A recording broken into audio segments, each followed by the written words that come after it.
Okay, so you may have not noticed this, but there's something really interesting happening in the story of the golden calf. There's a moment in that story that is often overlooked, and it's kind of random, feels like it, or it feels out of place in some sense. And we're gonna take a look at that story today. Let's back up a little bit because before we kind of get into that story, I think it's important to understand the context, like what was happening in that moment. So we know that Moses goes up the mountain to meet with God. And he's gone for 40 days, and the people start to get worried. They don't know whether he's coming back or not. And so they go to Aaron and they say, "Make us a God to go before us because we do not know what happened to Moses." And so then you have this moment where Aaron tells them to take off their gold earrings and bring them to him. And they do. Then the text tells us exactly what Aaron does once he has the gold. And it says that he takes the gold and he makes it into a calf.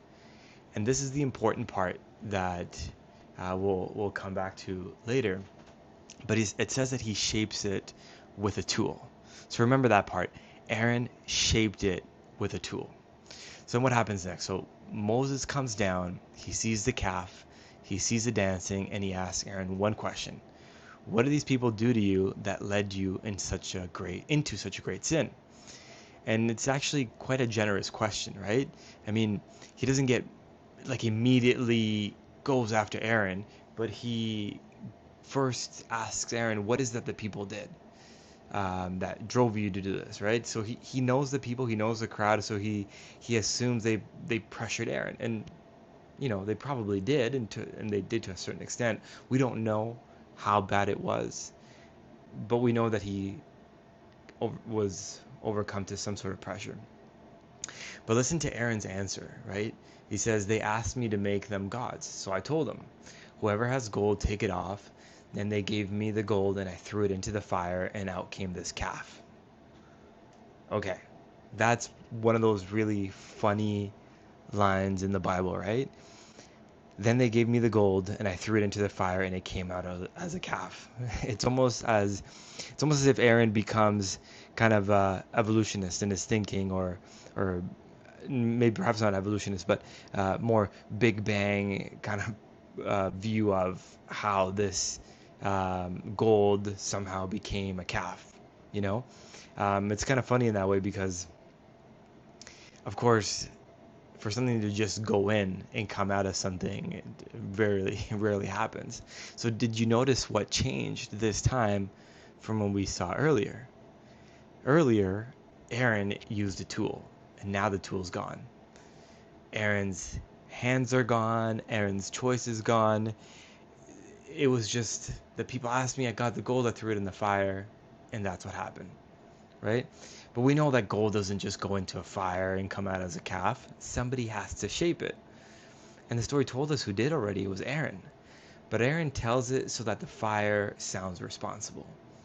He has moved that responsibility from himself, right? And kids do this before anyone even teaches them how, right? You ask what happened, and they when you walk into a room and something's gone awry, and you say what happened, and they say, oh well, it just fell. It just fell. But that's not the whole story. Maybe they pulled the drawer out, maybe they pushed the vase, maybe they yanked something. It fell may be true, but it leaves out the person who did it. It shifts that responsibility altogether. And that's Aaron's move. He says what happened, but he just leaves out that he did it. And you know the rest of that story, and it's quite interesting as far as the punishment that comes upon the people. And sometimes there's a question of like, why was there no punishment for Aaron? But what I found interesting about this story is that it kind of really speaks to the human experience. So researchers gave people a story about a woman at a restaurant. A candle was on her table, and her napkin caught on fire, and the restaurant was damaged, thousands of dollars worth of damage. Everyone reads the basic story, but then one group read that the woman set the napkin on fire, and the other group read that the napkin caught fire. So they read it from two different perspectives. The napkin caught on fire by itself, or the woman set the napkin on fire. But the people who read that the napkin caught fire thought that she should pay less in this scenario as far as damages to the restaurant. They thought that she should pay less, like, and substantially less, right? Um, Researchers tried it again with something that people had already watched happen. So they're like, okay, we've run this experiment. The people that hear that she set it on fire, they say that she should pay a lot. Um, if anything, like cover most of the expenses. For those who had caught on fire, it was much less. So they tried it again, but with something that people had already watched happen. They showed people a video of a performer whose costume came apart on a stage. Something similar to um, that whole incident that happened with Janet Jackson at the Super Bowl. Afterwards, some people read that he tore the costume, and others read that it just came apart. And the people who read that it came apart blamed him less, even though they had watched the same video. And the people who saw that he took it apart himself, like that he tore the costume, of course, um, they blamed him more, right? And part of that, and so it doesn't matter, they saw the same video, but it was whether we take the responsibility out of the individual, it helps us to be able to deal with it better, or at least place less blame, and which is why we try to do that ourselves, right?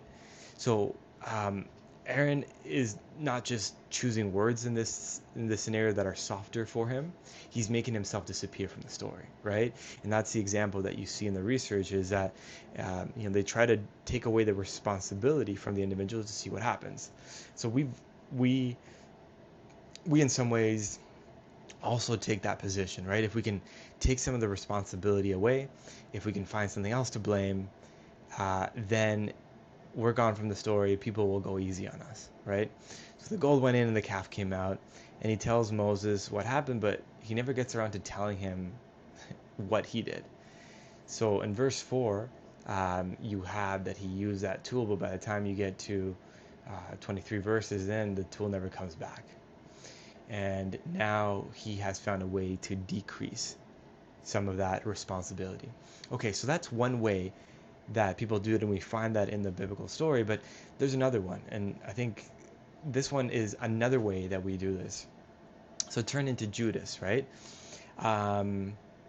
Think about the story of Judas. This one is really interesting because no one in the story picks like a clever way of speaking to what they did, at least not in the way that Aaron does, right?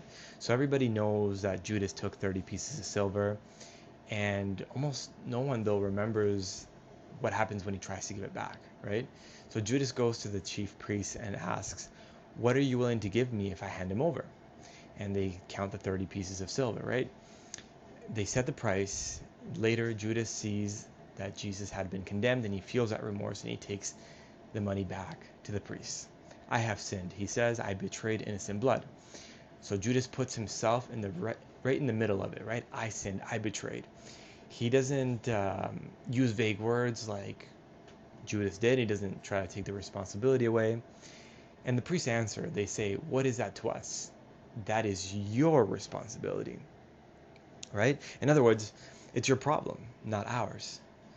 So they have now been able to shift from their sense of responsibility in the whole situation to someone else. In 2 verses later, we read that they picked up the coins and they said it's against the law to put these into the treasury because it is blood money. So they know what the money is. They call it blood money, and they know what they paid for it. But when Judas puts the money in front of them, they act as though it belongs only to Judas. Aaron removes himself from the story. The priests do something different. They move the blame to the person who did the last part. Judas handed him over, so they treat Judas as though he's the only person responsible.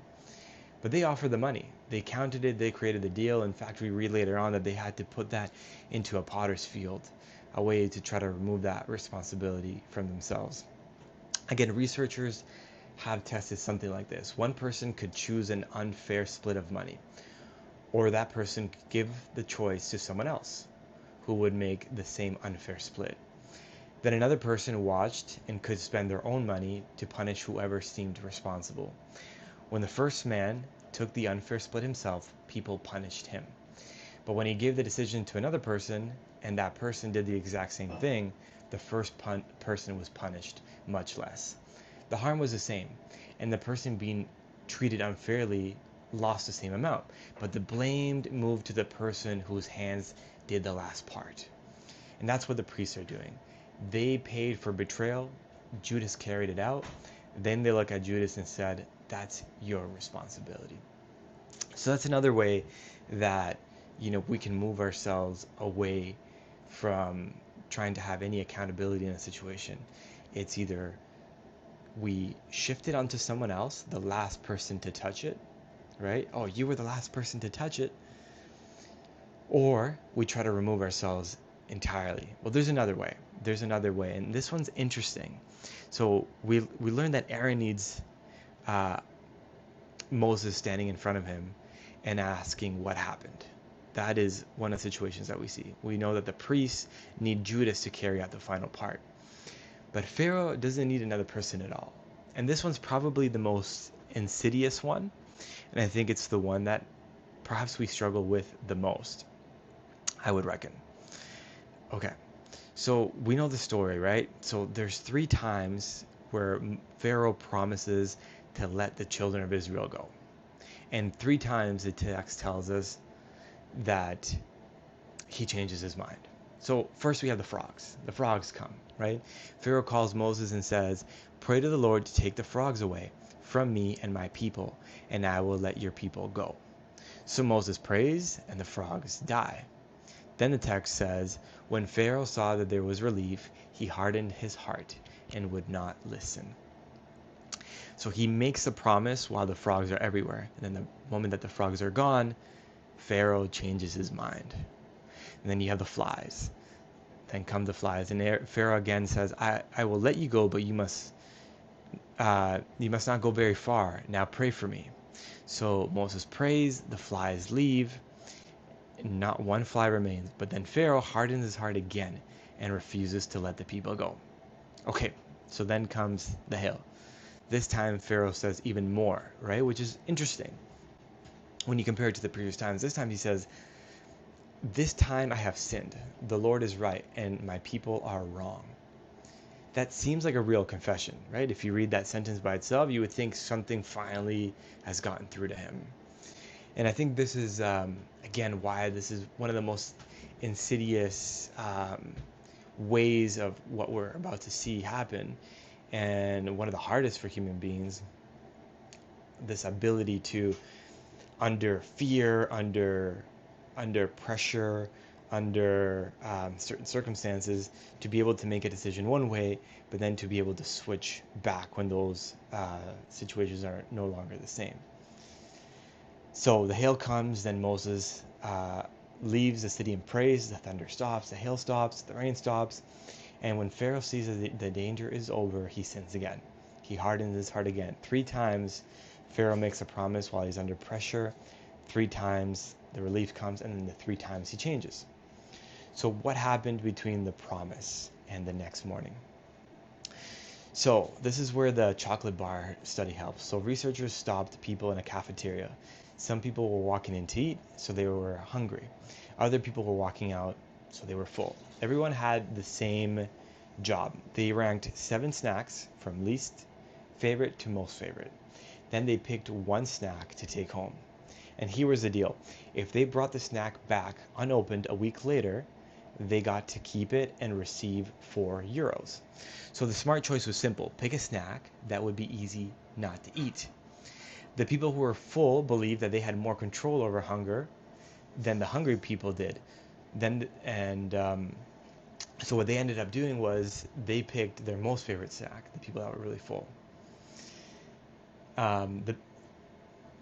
Then the hungry people more often chose a snack they liked less. So the full person said, "I'll be fine later." And the hungry person knew, "No, I will probably not." And here's the part that matters the most from this. The people who thought they would have the most self-control were more likely to choose a tempting snack, and then less likely to return it unopened a week later.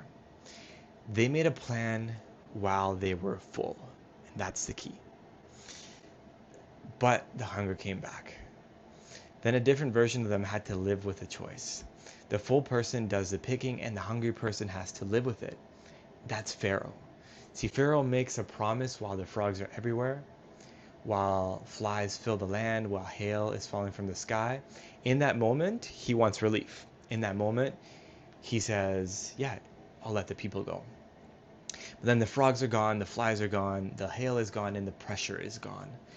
And the version of Pharaoh who made that promise is not the version of Pharaoh who has to keep it.